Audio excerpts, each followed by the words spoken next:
Yeah, good evening. This is Russell Wild, and this is mine, Connor Carroll, Sonny Cunningham, and Alex Suggs' presentation on stress. So, what is stress? First off, stress is your body and mind's responses or reaction to a real or imagined threat, event, or change. So, you can feel stress in a variety of situations from schoolwork, home life, really anything. So, what causes stress? Well, I think we can all agree that girls or boys do. Relationship drama. We're all going through our hormonal stage, so that can be a main cause of stress, especially in college.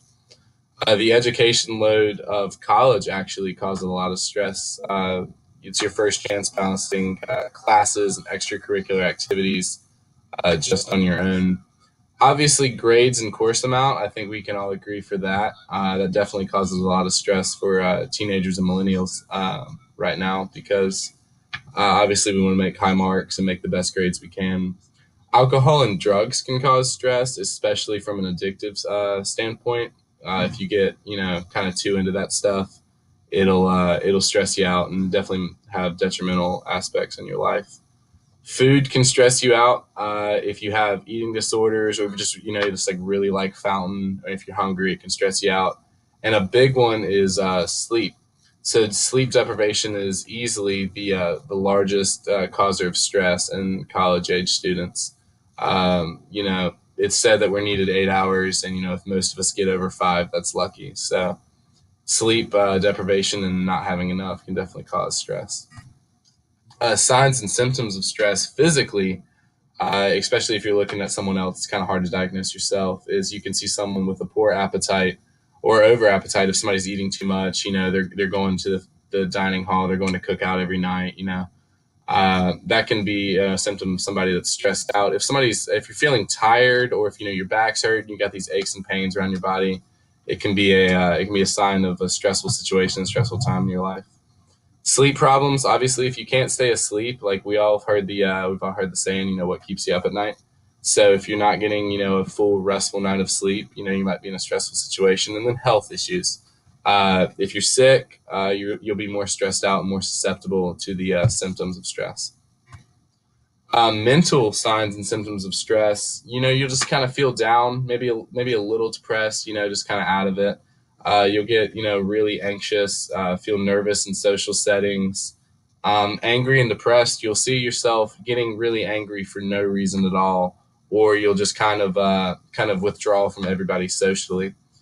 Lack of concentration. If you find yourself, not being able to concentrate on a conversation with another person, or a paper that you're trying to write or an assignment that you're trying to get done, you may need to try to reduce your stress, and that might happen a little bit better for you.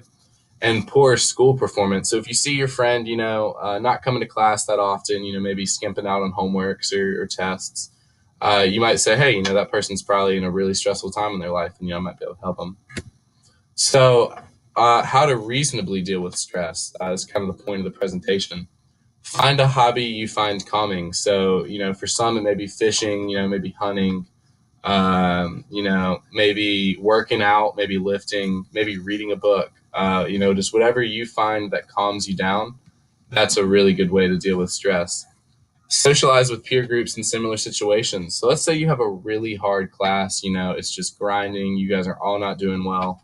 If you get with a group of people in that class and you just go out one night, go get something to eat, hang out in the dorm, whatever you need to do, that will actually decrease the stress in that situation because you'll feel like you have close friendships with people in that class.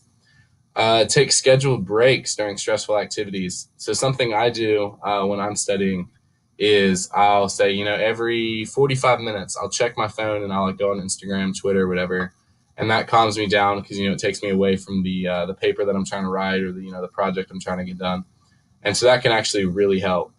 Listen to your favorite artist or band. Connor said this one helped him out a lot. If he's feeling really stressed out and down on life, he'll just go listen to his favorite band for a little bit. Throw in the earphones, just get in bed, and that helps him out a lot.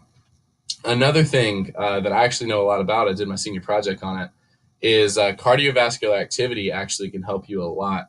So cardiovascular activities releases SSRIs, or selective serotonin reuptake inhibitors, and that's the same drug that is released from your brain when you take, antidepressants or whatever. So you feel really good about yourself. You get that dopamine rush, and it can definitely help you out.